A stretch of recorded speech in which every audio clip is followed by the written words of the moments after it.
Armageddon at Drawbridge Gate, Week 4, Lighting the Path, Campaign HQ Update, Imperial HoloNet Path Login, 4_gods_war_sports_update.exe, Danger, Heretical Binarics reported, Open, 4 Gods War-Sports Screedcast, Final Warning, Heretical Data Probability 94.742%, Audio file, play.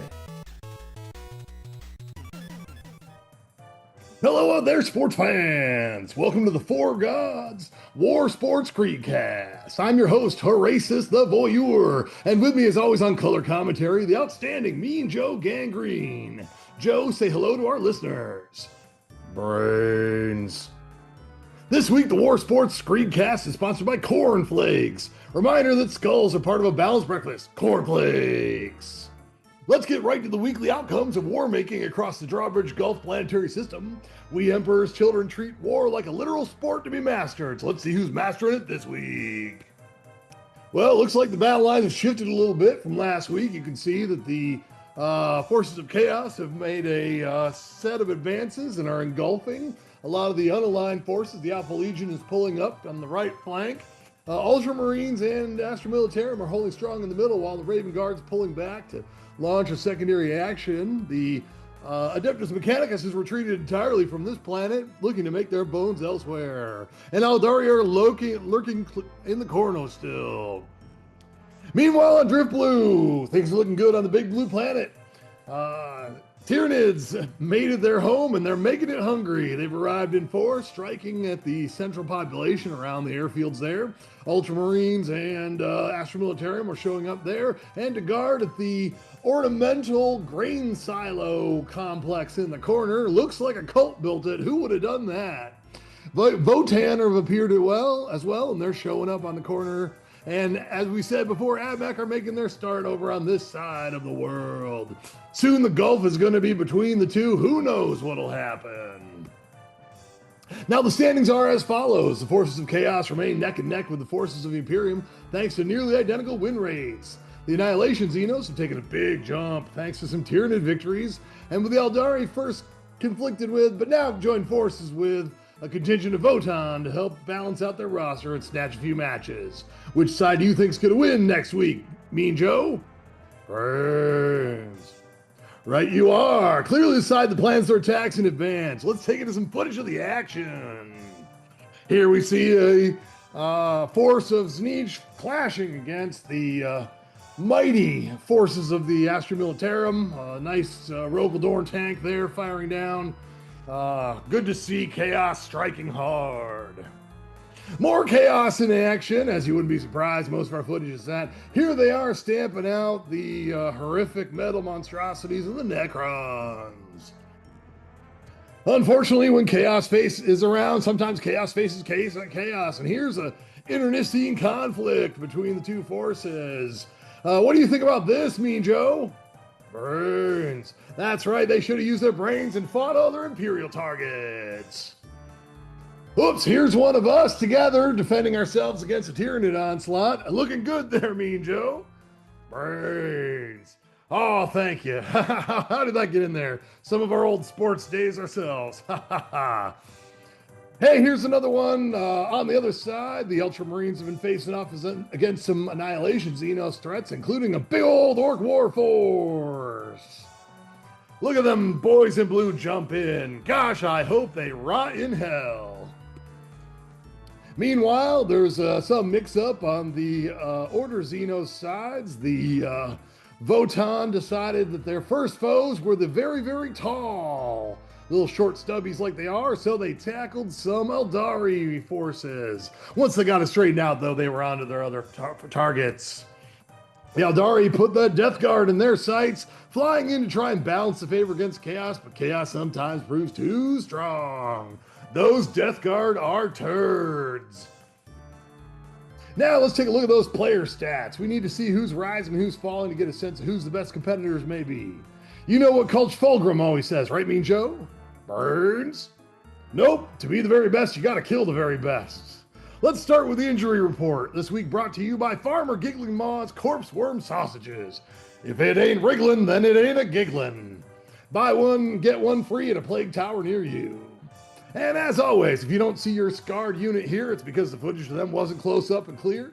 Suspend those repair and recuperate requisition points or place them in your roster. Combatant name, Cadian Shock 13th Squad, Infantry, Deep Scars.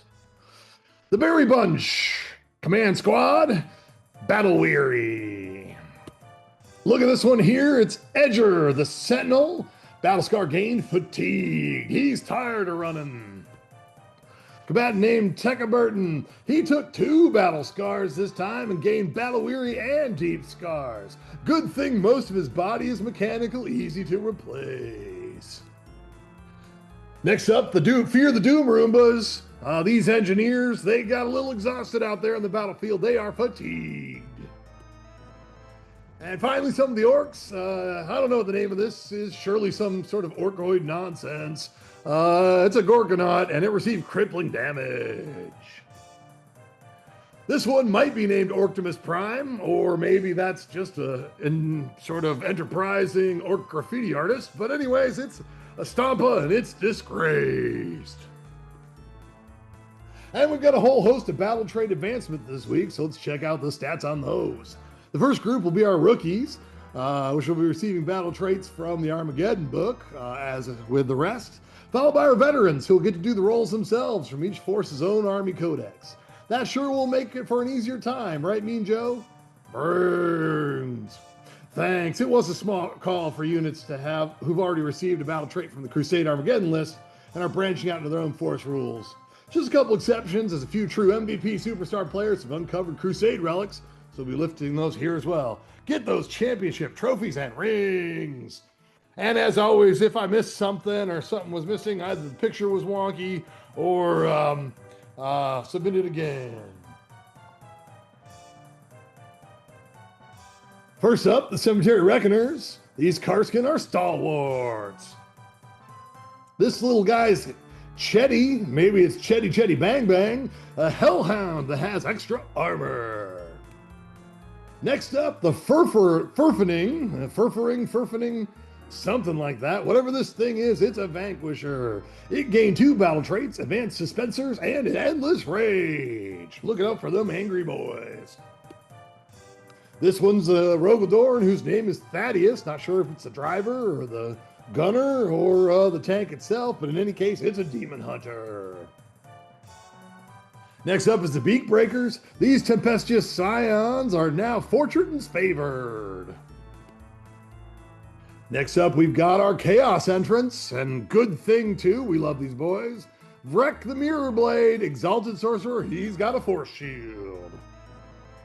Omar Hotek the Unbound, also an Exalted Sorcerer, he can use Warp Terrors. I used to have Warp Terrors at night till I transformed into a demon myself. Next up, we've got Vrek's Guardians and the Sentinels of the Unbound. These things all look the same, so I couldn't tell the difference between the pictures. But here they are, Sectar robots. Some of them have Advanced Suspensors. The other unit has Demon Hunter. Next up is a little fellow named Vorthus. He's a Zangor Shaman. He's got himself the Ritual of Shrouding. And I think the boyos that are going to travel with him, the Enlightened Host, these are Zangor Enlightened. And they have the brutal weapon modification on those ranged bows. Next up, look at them. These are your boyos themselves, Team Chickenpox. They're Poxwalkers. What do you think of them? Brains. That's right, Mean Joe. They want brains, and they are Fortune's favored. Next up, we've got Vector Chlamydia, a Blight Hauler. And that thing's a juggernaut. It's so destructive it doesn't need to spell the word chlamydia right. Following that is combatant Carl. He's a commander of some sort amongst the short boys, and he's a warp hunter. Next up, we've got Brood Daddy. He can call me Daddy. He's a Brood Lord, and he's a warp-hardened veteran.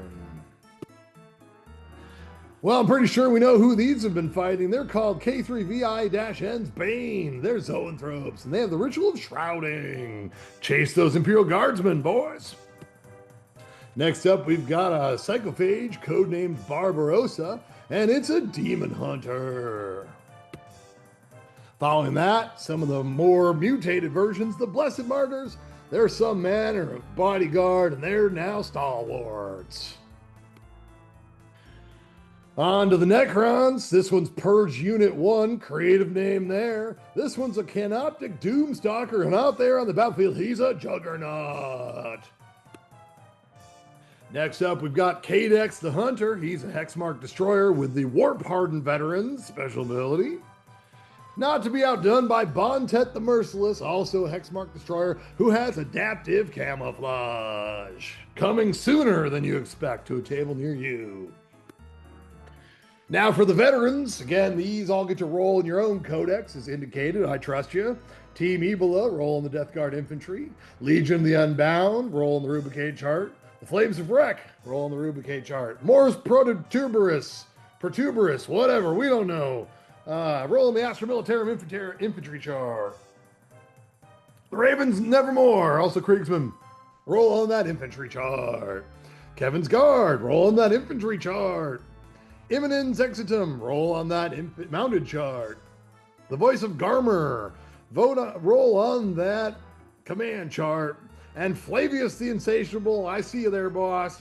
Roll on that infantry chart, or maybe a character chart if we got one in our codex for Emperor's Children. Finally, we have two HQ characters that have uncovered Crusade relics. Now, these are going to stay with them. I'm going to release special rules, you'll see. If they suffer a battle scar, whoever caused the battle scar gets a chance to give that Crusade relic to their boss. So keep me informed if you get a battle scar, players. Combatant is Crovus of the Thousand Eyes. He's a demon prince of Sneech, and he's gained the Cowl of Vehemence from the Armageddon book. And good old K3VI-N, he's a Castellan, and he's gained the Periapt of the Righteous from the Armageddon book. Finally, we're on to this week's conflict mission. Mean Joe, what's the scoop on this one? Burns. Right you are, Joe. This week's mission is the Lighting the Path mission, which is all about using your smarts to defeat the enemy while marking portals for controlling the Drawbridge warp event that links the two planets. The conflict is spread to both Pont Levitoyo and Drift Blue, so you know there's going to be some crazy unbound horror spilling out. The mission parameters are listed as is, but with one change. Mission is Lighting the Path. Hellscape is scattered coordinates. Warp event is local and major. Unbound adversaries are as the mission, but all of them that appear in this battle are power level 1 only. So if you generate new ones, the ones that come at the start, they're power level 1. Warp Surge Anomaly, that happens as the mission. Victor bonus happens as the mission. Be sure to report those strategic points along with your battle report. And the agenda for everyone this week is Assassinate. Time to take out some of these leaders. And that concludes this week's War Sports Screedcast. A big shout out to our final sponsors, and each brand testosterone supplements. When you need a change, reach for the T. Any last words, Mean Joe? Brains. You heard it, folks. Use your brains out there with another week of War Sports. Hey, thanks everybody. Keep up the great gaming out there. Let me see if I can turn this on. Turn on my video too.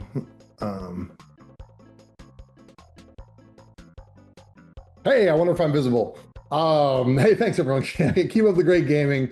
Another huge week, over 20 games played, contributing to the campaign by my count. Don't forget to submit your battle results at the submission link in the post at redonesgofaster.com. If I missed your unit in the upgrades, and I spelled upgrades wrong there, awesome. First, do one roll from the book, from the Armageddon book. Second, roll one from your own codex if you need to do any catch up. There are some picks I didn't see, so I didn't include. There's one where like the weapon looked like it was unpainted, so I don't know.